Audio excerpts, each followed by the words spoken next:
Can you guys see that? Yes, we can. Awesome. Awesome. Yes, so Scott, I'm just going to turn this over to you, and then we're going to come back and we're going to get a little bit deeper into your background so everyone will have full context of you, who you were before you went to Smithfield Foods, and how you're actually utilizing your past experience and your skills to help Smithfield Foods in with their major commodity from a financial perspective. Absolutely. I tell you, you set me up perfectly, because that's kind of exactly what I'm going to be talking about right here. Just kind of who I am and how I got to, what I'm doing now. And also too, just, I was, one of you guys, not too long. I mean, I guess now it was a while ago now, but, being in, kind of middle school, high school, and just kind of thinking about, business and, being an entrepreneur. And, it's one of those things, you think about life and you don't really kind of know where you're going to go or how you're going to get there, but things just kind of start happening, and the dominoes start falling, and you just kind of arrive at the end. But let me see. So let's just kind of kick it off. So who am I? So my name is Scott Karlin, and like Tina said, I'm the director of commodity hedging and strategic investments at Smithfield Foods, and I've been there for about 7 years. And prior to that, I worked at multiple different private equity shops, a few in New York, one in North Carolina. Did a few kind of tech startups, one of them being in Winston-Salem. And before that, I got my MBA from Duke. And, the way I understand it is there's a lot of you that are from North Carolina. So either me going to Duke is a good thing or it's a bad thing. It just kind of depends on who you ask. And then also too, I got my undergraduate degree from the University of Kansas. So if you're a Tar Heel fan, you really don't like that. So they, for those of you that don't know, they're the ones that just beat out North Carolina for the national championship. So, but anyway, barely. Barely. They did. They just. I just want to make sure that we emphasize barely, but they did. So yeah. Kudos to both of them. It was a close game, and it was an exciting game, and I couldn't sit down and watch it. I had to stand up. So it was and it's very similar to life and business, what you saw played out on the courts. Mm-hmm. Exactly right. I mean, you could put all your effort into something, and if you could just be right there and it just doesn't happen. It's, there's a lot of luck that gets put into it. There's a lot of prep that gets put into it. It's just, but really kind of in the end, the way I kind of think about it, and, especially kind of with what we're about to talk about, is it all kind of comes down to the basics. It's, can you shoot, the free throws? Can you just handle the basic, teamwork, a lot of the core essentials, so to say. And that kind of leads me to, how did I get here? How did I get to where I'm at? So kind of starting, I would say, when I was in, fifth grade, middle school, high school, I always kind of had this entrepreneurial spirit, kind of like a lot of you guys, the fact that it's Saturday morning and you all are here learning about FinTech and investments. I mean, that just goes to show you guys are all about it. That's kind of what I was doing, it was always thinking, hey, how could we make money? One of my neighbors came up to me when I was in fourth grade or fifth grade and said, hey, Scotty, if you rake my yard, I'll give you $25. And me being a little kid, I said, yeah, if I do that, I can go, buy whatever Nintendo game after that, And so I went out there raking some leaves, and then I went over to the next neighbor's house and did that. And I started kind of making some money. And so then I kind of started thinking, well, hold on. If I go and buy this bigger blue rake, if I go and if I invest some money, let's say it's the rake costs, let's call it $40. So I could do it in half the time. That would be pretty amazing, And so I said, okay, yeah, let's do it. And, I didn't really have let's call it a financial due diligence process. I just kind of went with that gut feel. It's like, hey, does this make sense? do I feel like I could make some money by doing this? And I just kind of went and did it. And so then it was, okay, hey, let's do that. And so we started, raking leaves. It's like, wait a minute.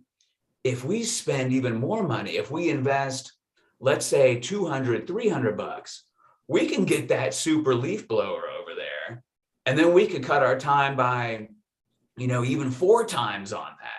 Let's go, hey, let's do it, and I think we can do it. And I didn't really know, I didn't plan it out. It just kind of started evolving, and then same deal, starts snowing. Hey, let's go shovel some snow. Let's go do this. Hey, let's get some more snow shovels. Hey, let's go ahead and invest in this big old snow blower. And at the time, I didn't really have a due diligence process.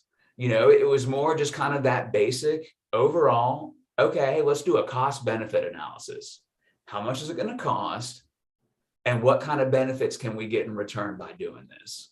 And so that And kind Scott, of, can you explain due diligence? Yeah. So due diligence is where you kind of really get in there and dig into the numbers, so to say, as in, let's start with that rake, right? So that was going to be a $25 rake, and it was going to cut the time in half. So that's when you kind of do the due diligence. You say, okay, hey, let's really kind of go in. Like, due diligence is a way of it's a fancy way of saying, we're doing our homework. We're doing, we're making sure that this is a good, solid investment. As in, if we spend this $25, how much could we expect to get in return by doing it?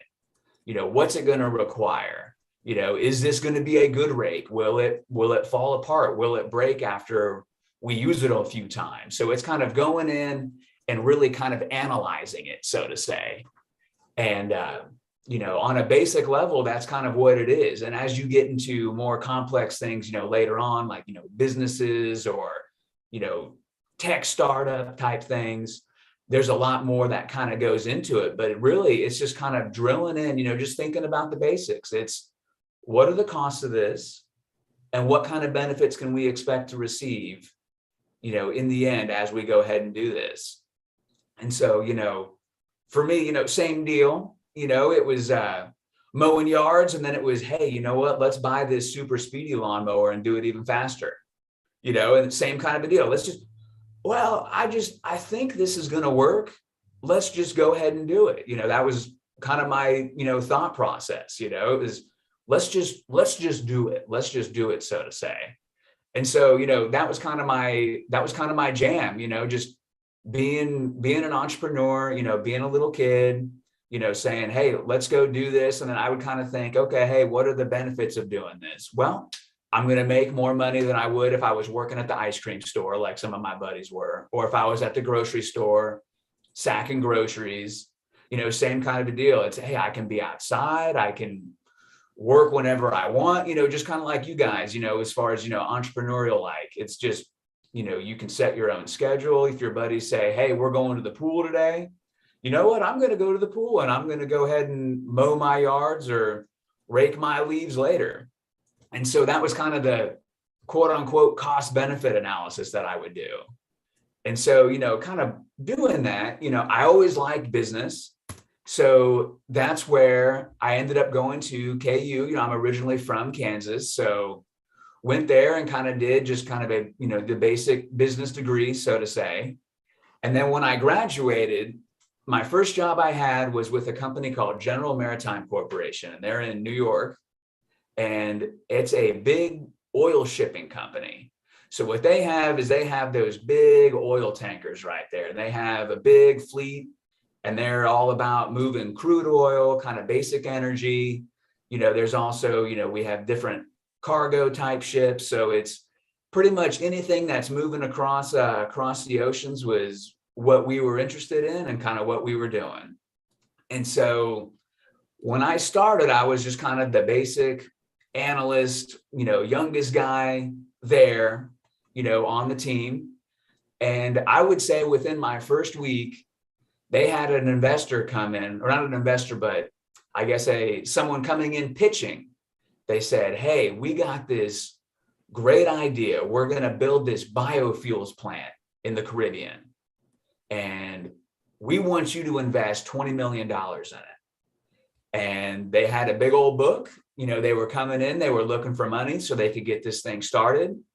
And they needed, a team like us, someone that understood, energy, someone that understood shipping, things of that nature to kind of jump into it. And so my guys went and looked at me and they said, here, take this investment book and you tell us, should we invest $20 million in it?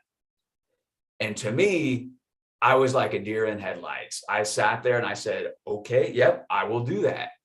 And, thinking about kind of that entrepreneurial start, when I was a kid and I was doing something, it was always just kind of going by your gut feel. It was, I think this will work. I think if I buy this rake, I think I can rake the leaves faster.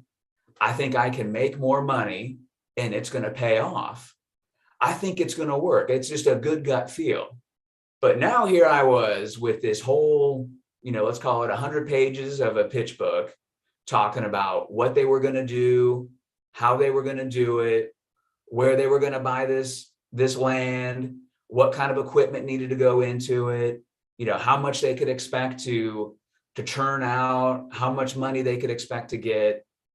And so by me looking at this, I knew that if I was going to make a recommendation to someone to make a $20 million investment, I needed to have more than just, it just feels good.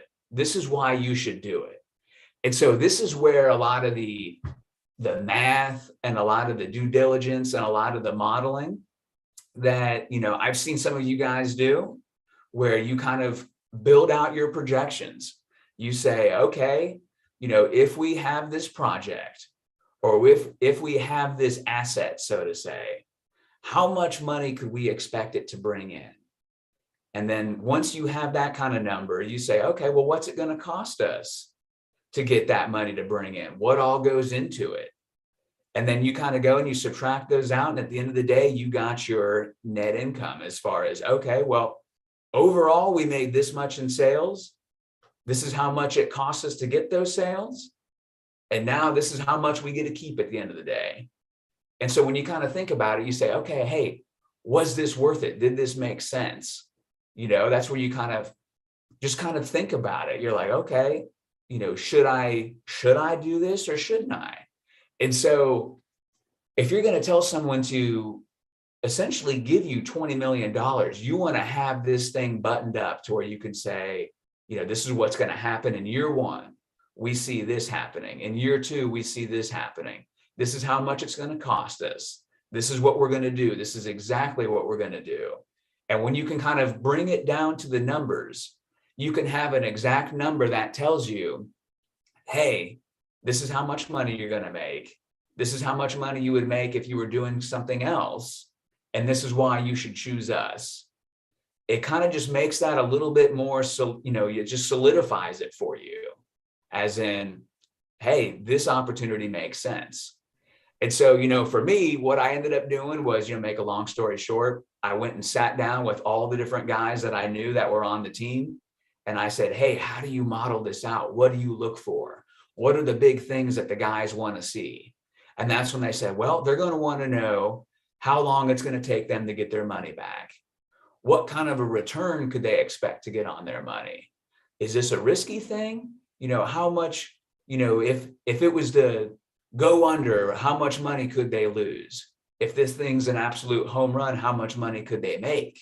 You kind of need to put it all out there to kind of just tell the story. And so for me, kind of being that entrepreneurial, kid and having that entrepreneurial mindset, that's where I kind of really just dove into Excel. It's one of those where even today, I pretty much have to live in Excel. It's where you're drawing out the business and you're kind of almost painting it, saying, this is what we think it can do, in a good case, a base case, a worst case scenario. And you kind of just iron it out, saying, well, this is what the business is. This is what it's all about. And here's the money that's going to be needed to do it. So if you were to put this money up today, how much money could you get at the end of it, and is it worth it, so to say? And so that's where I really, got excited about this. I was like, this is exactly what I've been doing my whole life as far as that gut feel. Now I can put numbers to it. I can tell that story about my gut feel as far as, hey, we should invest in this, or we can do this with that. So at that point, that's when it was time to get my MBA. And so ended up going down to Duke and started right there. So from Duke, ended up going and working with a number of different private equity firms, got involved with a couple of different tech startups, and did that for just a few years. And that's where I wound up at Smithfield Foods. And that's where I currently am today. Now, before I go any further, is there anything I should touch on, Tina, or anybody have any questions or? No, but one question that I will ask everyone, are you following? There's a number of terms that Scott is throwing out there. We're going to dive a little bit deeper into each one of those, because the main thing is understanding the basics of that M that's in STEM, that math piece, looking at the financials and being able to understand that walk.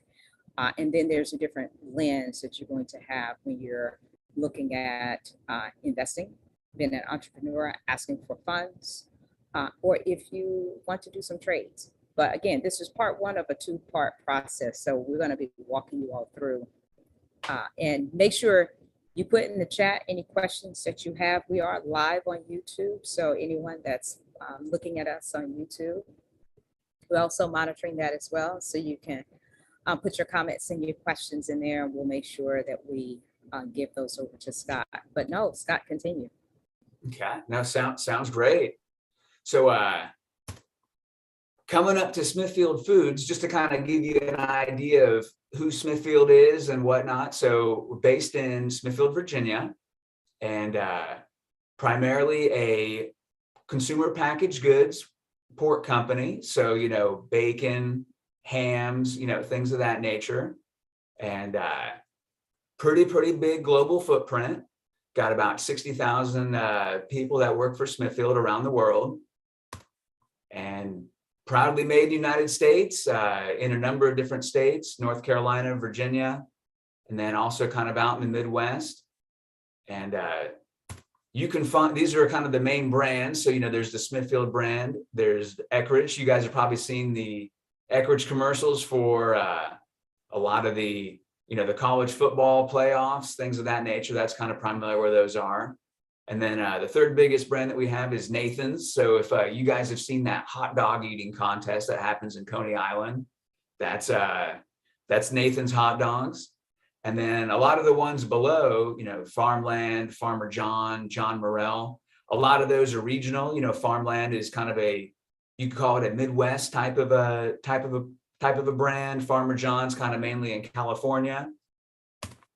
And then these are a lot of the main customers that we sell. We sell a lot of bacon, hams, loins. So Subway, Sonic, McDonald's. I mean, it's pretty much everywhere. It's one of those that you can go to almost kind of any local food joint, or even just your local grocery store, you'll find it there. So to kind of give you an idea of, what we do, I feel like this kind of explains it pretty well. That way you can kind of see all the different pieces of who Smithfield is and, kind of how it all, comes about. And so kind of my job is we look to invest, put our money in different areas where we could make money, as in we can make it more efficiently. We can do it quicker. We could do it cheaper, so to say. We could do it where we're getting better products, what kind of the things that we can do. So essentially, it all starts out. Yes, Scott, if we can just pause here for a second. So I just want to break that down a little bit, and also ask you all a question. So you heard Scott say a couple of things. So from a commodity standpoint, and just the breadth of Smithfield Foods and a corporation, But he said something that was pretty important that I want to make sure that we touch on. You can sometimes do it cheaper, especially from an investment standpoint. So how many of you know or understand that you can use that money can also be you can get money cheaper? Like some companies can get money cheaper and to be able to use it to invest within their own companies, but also from a financial services standpoint, they can also do lending because that money's cheaper than what they're charging you. How many of you are aware of the different tools or the different ways in which you can use money as a tool for investment? No hands? So this is all new language, new concept. You can put in the chat. This is an interactive session, as we want to make sure that, because again, that M in STEM is more than just coding. It's more than just algebra equations. You use a lot of equations, even in insurance, and how you pay your premiums. So I want to make sure that you understand. Okay, Scott, can you just touch on that a little bit as you're walking through your vertical model?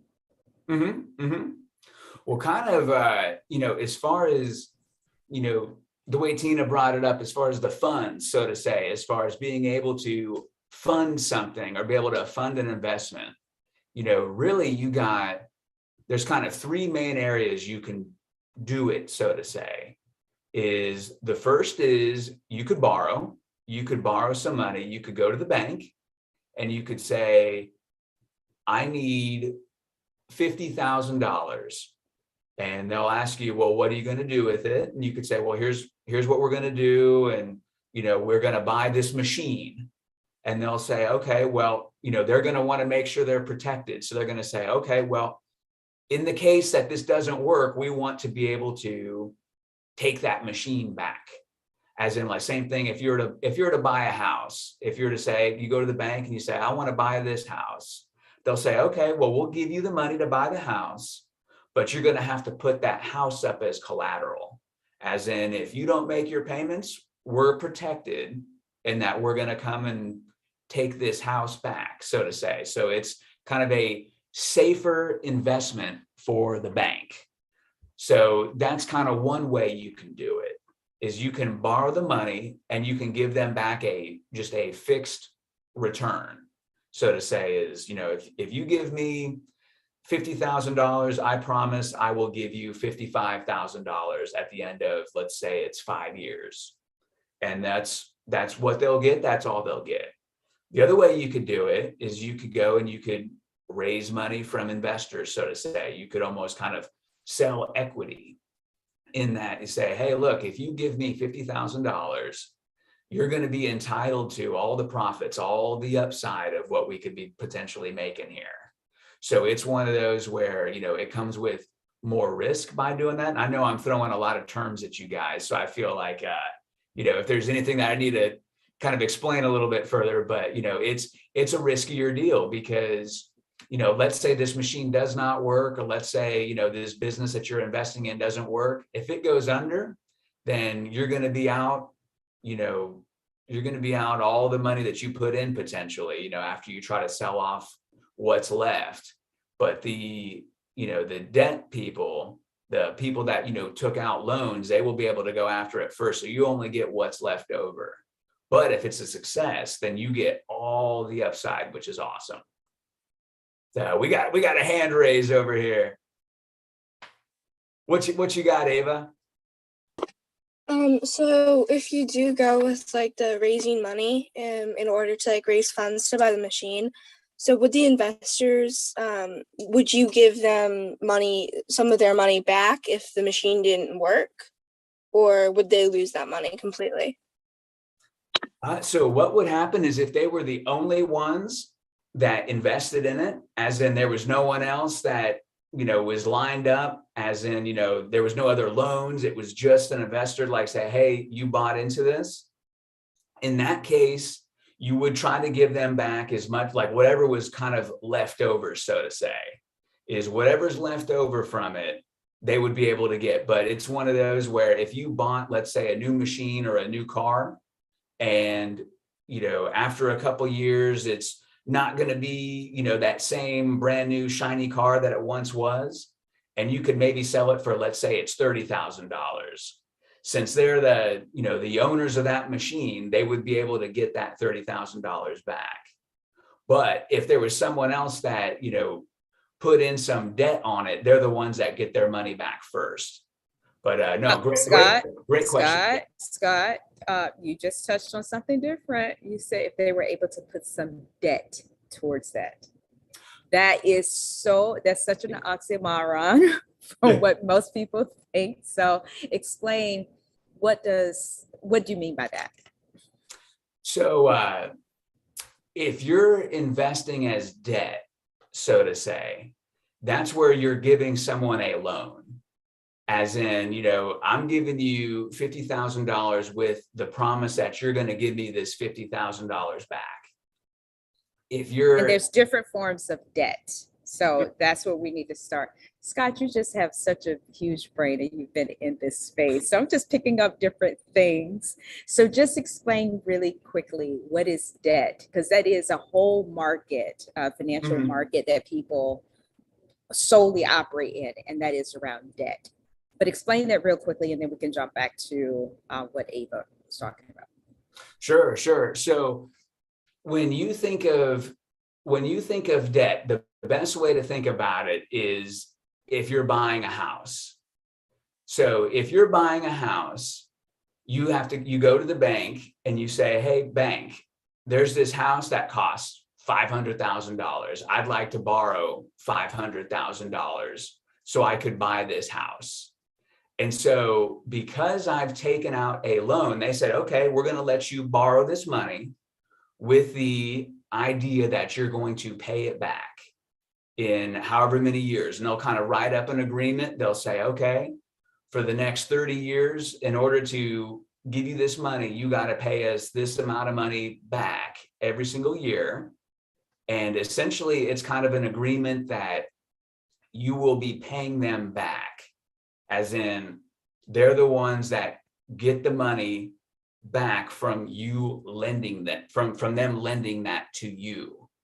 But that's different from someone that invests into it, as in kind of an equity investment. So if you're an equity investor and you're putting your money into it, you say, hey, I believe in you. I think this is going to work. I'm going to give you $500,000.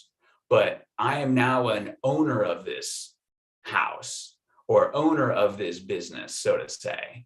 If they negotiated that. Yeah, exactly. Yeah, exactly. That's an important step if they negotiated that. Exactly right. Some don't want an equitable state. They believe in you. And so they can sometimes just give you the money. Exactly right. Yeah. When you're investing, it's one of those things where anything is on the table for negotiation. So it's one of those things, it doesn't hurt to ask. If you think that, hey, I want to be able to have more control in this, or I want to be able to have my say, then, you absolutely can. You could say, well, hey, look, here's the deal. I'm going to give you this money, but I want to be able to say that this works or this doesn't work, or this has to be approved by me. You can put all kinds of, stipulations on it. So, that's kind of the main difference, so to say, is, if you're doing a debt deal, that's where, someone's lending you the money and you're promising them that you're going to pay that money back. If you're doing an equity deal, that's where they're giving you the money with the idea that they're taking an ownership piece in your company. So they're going to be an owner as well alongside with you. So that's kind of the main difference, so to say, kind of the distinction. What do you think, Tina? Is anything you'd like to touch on with that? No, CT has a question. No, I'm good. Yeah. What you got, CT? Can you explain a little bit what equity is? Yeah, essentially, equity is just another word for being an owner. It's kind of like, essentially, equity is the kind of the ownership stake of the company or the asset, or, you know, kind of what you're entitled to as an owner. So if you bought into it, you say, you know, hey, this company is worth, let's say it's worth $1 million, and you put $100,000 into it. So you would have a 10% stake in that company. And so you're essentially a 10% owner. So that's kind of the idea behind equity. Is equity essentially means, you know, for lack, you know, keeping it very, very simple, equity means kind of ownership. Yeah. And the other term that you will possibly hear sometimes would be shares. So when they talk about, I mean, when you think about Uber, and remember the huge payout that a lot of people, so Beyonce, instead of her getting paid for things, she said she wanted to have shares. That's also equity in Uber. Mm-hmm. Yeah, she essentially became, you know, a part owner, so to say, of Uber. And so when you hear of, you know, shares and things of that nature, you know, it's, you think about like a big, like think of a huge, massive bag of M&Ms, and you're essentially saying, okay, you know, let's break this up, you know, so the whole company is the big bag of M&Ms, and you say, okay, hey, I'm going to sell you 3 M&Ms. I'm going to sell you 10 M&Ms. You're essentially breaking it up into different shares, so to say, and kind of giving it out. So a number of different people own all the different M&Ms, but when you add them all up together, it's all these little pieces, all these little shares that kind of make up that big bag. So you have, you know, all these different owners. So like, for example, Beyonce, you know, jumping in, she said, hey, I want some M&Ms. And so that's what kind of they gave her, was they gave her pieces of the company, so to say. So, but no, great questions, great questions. Is that good, CT? Okay. Gotcha. And then, did I answer your question, Ava? Awesome. Okay. Great. So yeah, so kind of jumping back, anybody else have any questions?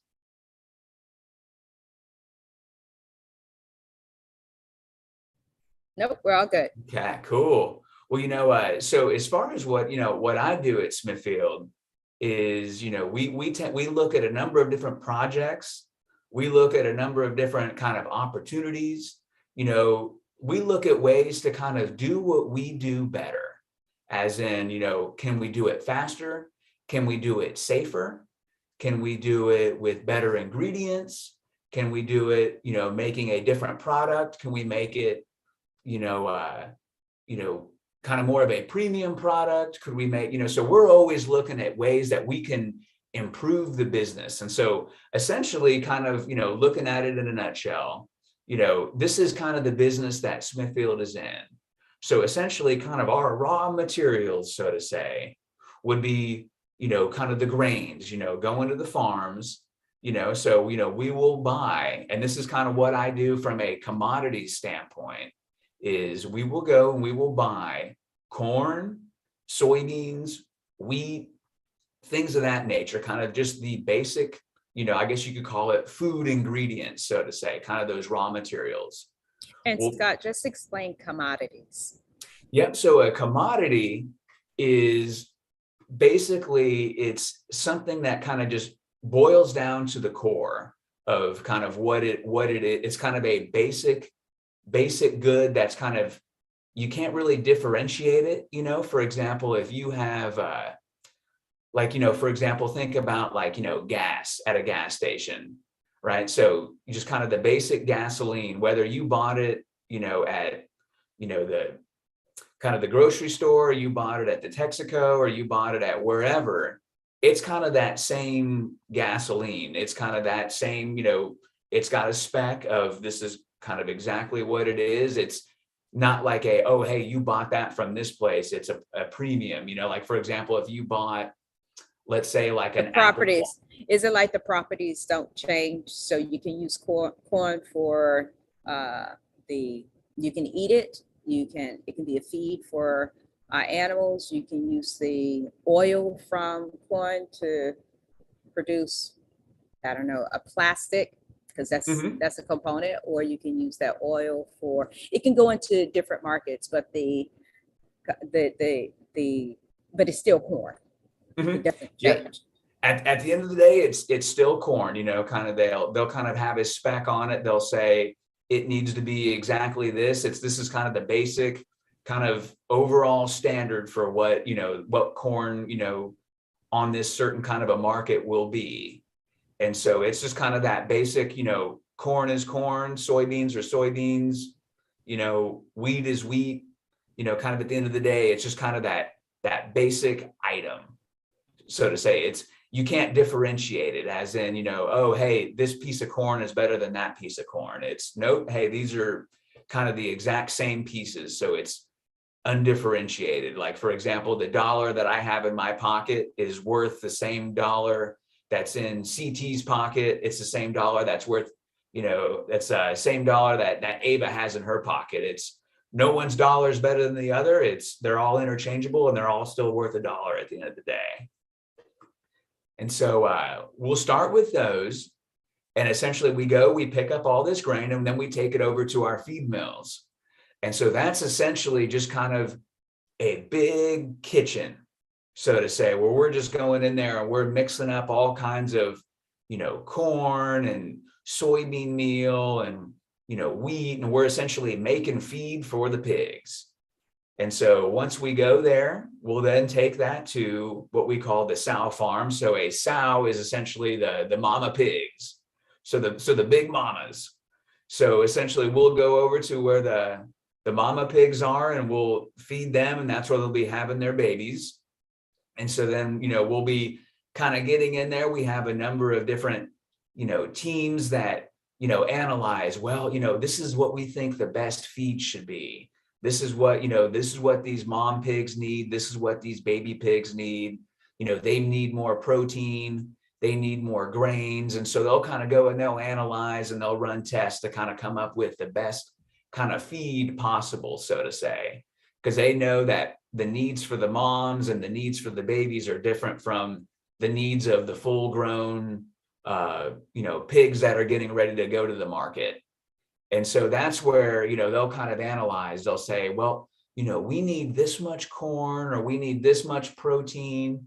And so from a commodity standpoint, we'll kind of look at it and we'll say, okay, well, looking at different markets, what can we buy out there? What's just as good? For example, if you're making dinner tonight and you say, okay, well, I need a protein and I need some vegetables, you can kind of go and look and you can say, okay, well, hey, at the supermarket, this is on sale. I'm going to go ahead and buy, some carrots. I'm going to go ahead and buy some broccoli, things of that nature. But if it's, oh, hey, for some reason, the price of carrots, or there's a big shortage, and now carrots cost 10 times what they did yesterday, you can say, well, let's look at something else. What else can we get? Let's get more broccoli, or let's get some cauliflower. Let's get some different vegetables in there that's still going to get that vegetable need, but you're not just glued to, oh, hey, I really wanted carrots. I'm just going to only buy carrots. So that's where, from a commodity standpoint, we're always kind of looking to see, okay, hey, what kind of different things could we buy we'll get that same similar result, but, it doesn't have to specifically be, this much corn. That's where we'll kind of go in and take a look at that to see, okay, hey, is there a better way, or is there a cheaper way, or is there a more efficient way of doing this? And this is where you, from a supply chain standpoint, you start looking at these leverage buys. So you want to get as much as you possibly can, because the higher the volume, possibly the lower the per unit price you can negotiate. Ava has a question. I'm just going to read this out. And Scott, we have about 15 more minutes left. So it's a lot of stuff. There's a lot of stuff. We'll kind of skip through some things here. And on part two, we'll actually have some breakdowns for you so you can actually see the financial flow and some other things that we want to make sure that you're walking away with.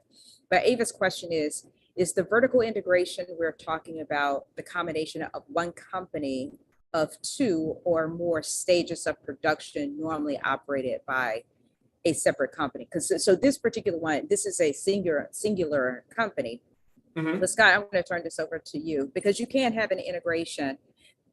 The money is still the same. So if you have an integration, it just increases your volume. So now Mhm. you can go in to get a larger discount Mhm. from on the commodity side. But Scott, I'll Exactly. turn it over to you.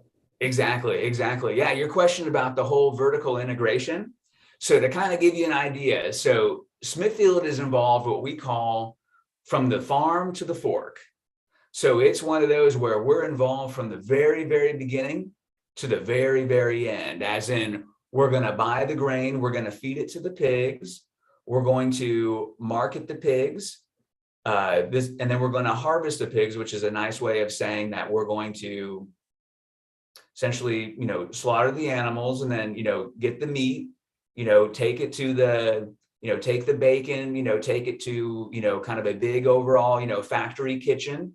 We're going to smoke it. We're going to add some, maple syrup flavor to it. And then we're going to sell it to the, Burger King. And then it's going to be right there to, on your, on your Whopper with bacon, so to say.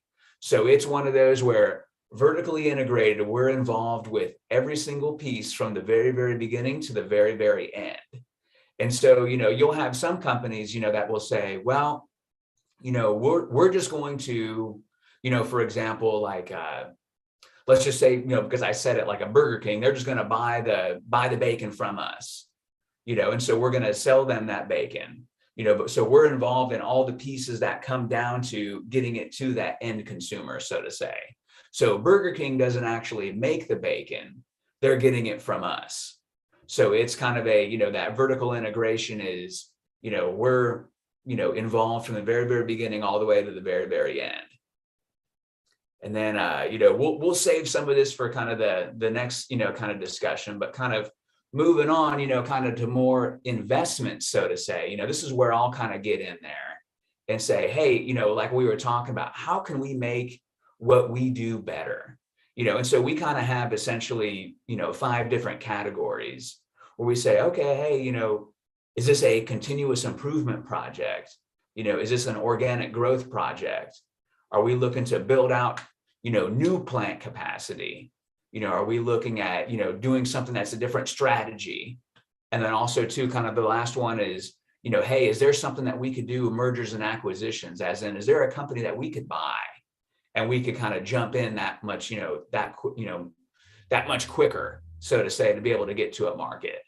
So, when you kind of look at continuous improvement, you say, okay, hey, looking at the plants, is there something that we could do that would make this, easier, that would make this more efficient, that would make this cost less for us to do?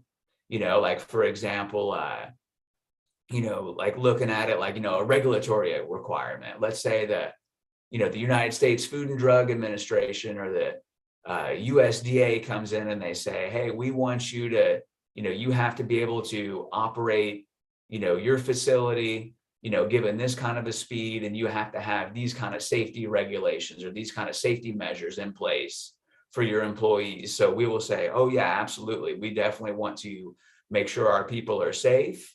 We want to make sure that we're doing it in a good way, doing it in a responsible manner. So we will invest money that way to make sure we're all compliant and that we are, following all the rules and making sure that everything at the end of the day is following the proper procedure. Kind of in that next bucket, kind of that organic growth, we'll go and we'll take a look at, how can we grow with just kind of what we have, so whether that's, making new products or whether that's kind of, expanding different brands, for example, like if we say, hey, we have this hickory smoked bacon, how about we do this maple syrup bacon? Or how about we do this hot and spicy bacon? That's where you kind of think of kind of new products with kind of going off of what we already have. That next bucket would be new plant capacity. So that's, let's say, we have a plant that's making however much bacon and we say, hey, you know what, if we expand on this, we could then make this plant, double the size or double the amount of bacon that comes out of it. So we could put some money in there to where we look at it and say, okay, if we build out this building, if we get these new machines, if we bring in this many people, this is what we could expect to double out. And so we'll kind of go and we'll analyze that. We'll say, okay, hey, kind of that basic thing from before, what's the cost of this and what's the benefit of it? And, what can we expect to, happen? And that's where we kind of, that due diligence term was saying earlier, that's where you kind of do your homework on it and you kind of break it down. You say, okay, well, how long would it take for us to build out this new piece of this plant? What kind of machinery would it take to do it? How much is that going to cost us? At the end of the day, when this thing is up and running, how much more money could we expect to get? And if that's, a higher number than what it would cost to do it, then, hey, this is looking like this could be a pretty good investment. So that's where we kind of go in and, kind of look at it and say, okay, hey, does this make sense? Strategy, kind of looking at that fourth bucket, that's just kind of saying, okay, hey, what kind of new areas or kind of new, initiatives are we looking to do, as far as, from a strategic standpoint, a strategic company standpoint, what could we do or how could we go about, pivoting and making things differently? And then lastly, anything that we can invest in mergers and acquisitions. Like, let's say there's a company that's, hey, you know what, there's this, kind of the new thing out there is these, meatless proteins. You say, well, hey, we're a protein company. We can, we have the customers, we have the supply chain, as far as a lot of the raw ingredients, they say, okay, hey, we need, for example, pea protein or soybean meal protein. We could do things differently to where we could buy up a company that's specializing in that. And we say, hey, we got a big sales team. This is, where you kind of look at another word I'm going to throw out you guys is synergies, which is essentially, by us combining, how do we make each other better? For example, you could have a mom and pop type shop that's making, let's just call it natural ingredient, meatless proteins in their kitchen. And they say, hey, we're making this great product, but we just don't have a sales team. Well, you know what? We do have a sales team. If we buy you guys, if we kind of partner up, so to say, you guys can focus on what you do best and we can bring it to our salespeople and have them sell it. And so by us joining up, that's going to make, 1 + 1 = 3, so to say, versus if they were just by themselves or if we were just by themselves, you're only going to get a certain amount. But if we combine up, then that's where it's going to explode and get even bigger. So that's kind of the way we think about those. And then, also too, like I talked about, we're always looking at a number of different projects. So, just from a, full disclosure, I can't tell you guys, what projects or what exactly we're, looking to do, so to say, but, we have a number of different projects that are in that continuous improvement, organic growth, new plant capacity. And the way we kind of evaluate them is we'll look at a number of different metrics, so to say, so for example, over there where it says project total, and then we have cap and then, expansion, it's okay, hey, how much money could we expect to be putting in there in total? How much are we going to expect to be able to put in, at different times pieces. So, for example, 2019 expenditure, you have what it was then. And, Hey, Scott, can you Yep. just explain the CapEx? What does that mean? Yep. So CapEx is essentially capital is a fancy way of saying money. So it's essentially saying, hey, we have a project, where we need to buy this machine. So essentially you're going to be spending capital expenditures of, let's say that $50,000 machine. So it's essentially you're, putting money in on putting capital expenditures, you're essentially buying that machine, so to say. It's kind of a CapEx is a fancy way of just saying, buying machinery or buying, companies or buying whatever that you need to kind of kind of use to move forward. Is that a good way, Tina? I'm sure you probably got another way of saying it. I got one way. Yeah, no, I've dealt with a lot of CapEx modeling, but no, I think that was good. But we have a question though from Maddie. Yeah, what you got? What you got, Maddie? So actually, Maddie, why don't you come off and ask your question? I think it's a really good one. Hi, good morning, everyone.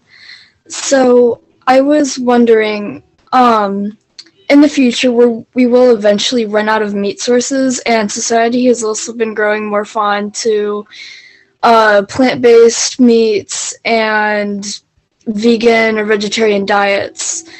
So has Smithfield Foods ever considered plant-based meats or meat alternatives as a product as the market's changing? Mm-hmm. Absolutely. We have a full team that's dedicated to, we kind of have what we call our test kitchens, where they're in there kind of, there's one guy in particular who, we kind of tease him, we call him the mad scientist, and he gets in there and he's in there making all kinds of formulations and, giving us all kinds of things to try. And he'll come over and say, hey guys, I want you to try this. I want you to try that. And then we'll kind of run a poll on it to say, hey, which one did you think was real meat? Which one did you think was the fake meat, so to say? And we'll kind of go in there, and we have a couple of different brands that we're looking to launch and kind of get started. But I tell you, Maddie, you're exactly right. It's people are being more concerned with meat, and they're looking for other alternatives, and it's definitely a space that's growing. And with Smithfield being a protein company, whether it's animal protein or whether it's vegetable protein, or it's one of those things that we're definitely keeping an eye on and definitely working on, and you'll be seeing it at your supermarket here very soon. Okay, Scott, we have a couple more minutes, but and Ava said, so you pay attention to the change in markets. Mm-hmm. Absolutely. Yeah. It's one of those, customers, the customers they're the boss, so to say. What the customer wants is that we're going to try to give it to them.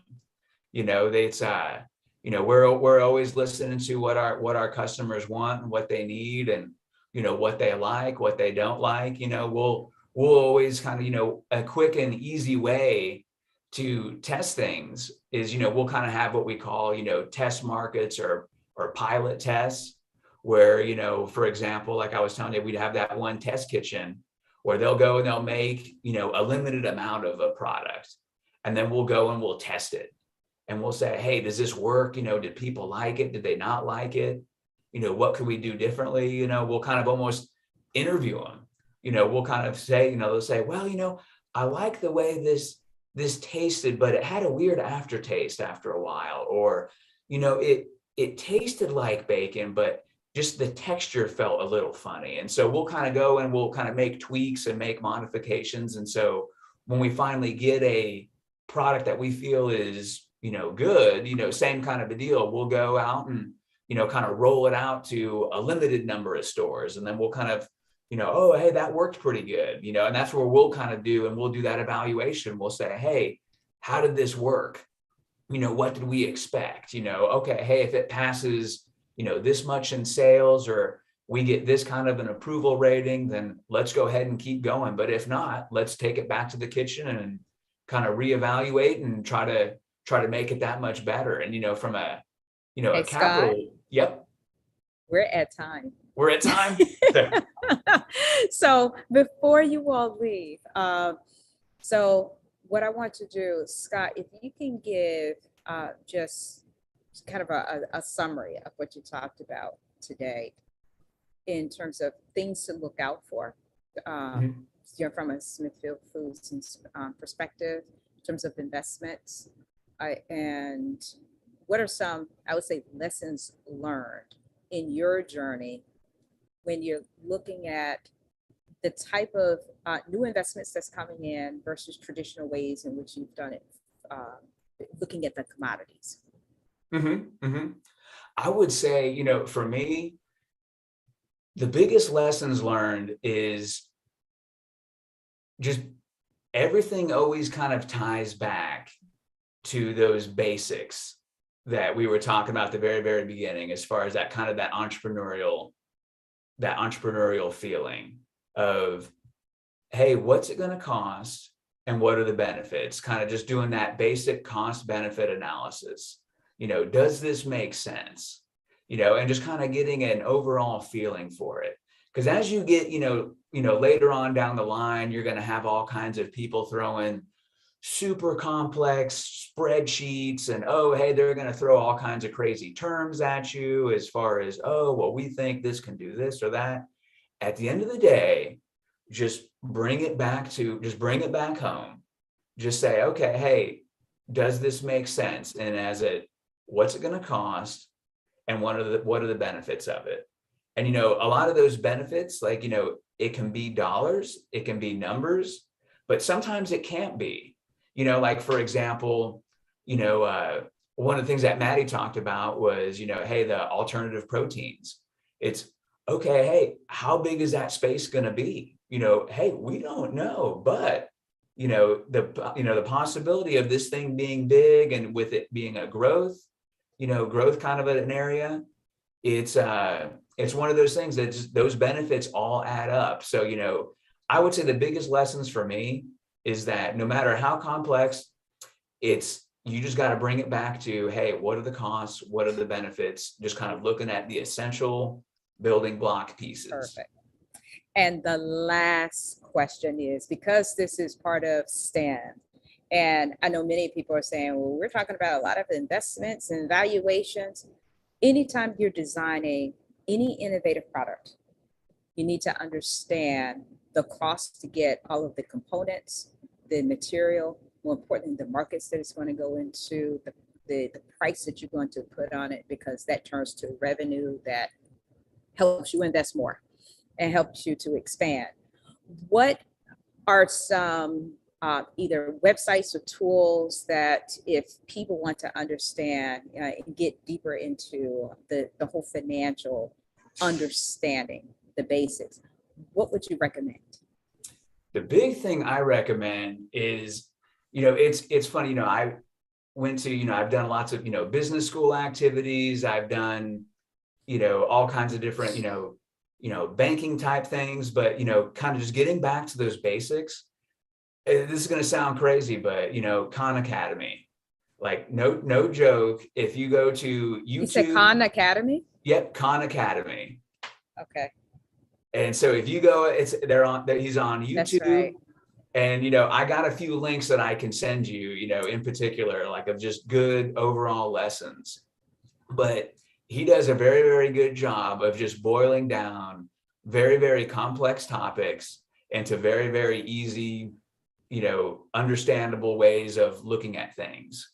And so, by far, I'd be in these, complex, business classes, and I would always just refer back to Khan Academy. They always had just great material. So it's definitely something I recommend. I'll send you guys a few links of just, a few just 3-minute long videos. And then once you're on there, you can take a look at anything that he has, but he's got some great stuff.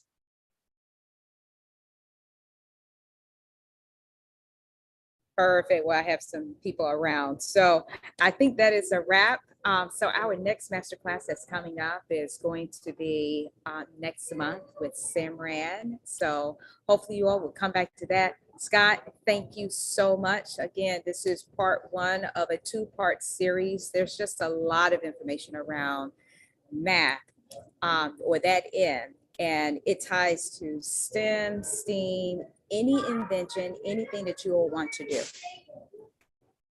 This has been great. I really appreciate your time, and thank you all so much for having me. And a program like this, it's just awesome because when I was growing up, like I told you, I just kind of went with that gut feel. But having something like this where you can actually go and